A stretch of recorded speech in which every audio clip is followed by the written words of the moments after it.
Takže aby sme sa predstavili, ja tu pôjdem členom týmu. Aby ste videli, že ako nás máte volať.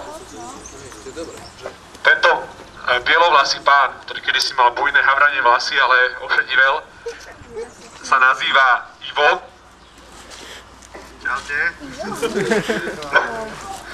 A je z Nitry, zo 44. zboru Egrešov.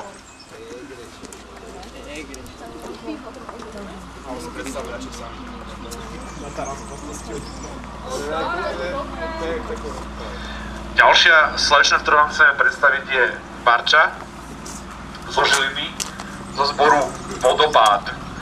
Presne tak, 25. zboru Vodopád. Pokračujeme ďalej, zase prechádzame do Južného Slovenska. Išterem. A tento pán sa nazýva Andrej, aj tiež zo 44. zboru Egrešov. Potom prichádza Paťo, ktorý je šialený doktor, špecialista na amputácie a je z Bratislavského 11. zboru. Potom najnižší člen týmu, ale najvyššie svojou dôležitosťou je Dáška, ktorá je z Trenčína. A potom nasleduje jeho velebnosť Lacika, tiež z Nitry, za 44. zboru Egrešov. Potom naša rocková hviezda Elvis Presley v slovenskom prevedení, Ičo zo 44. zboru Egrešov.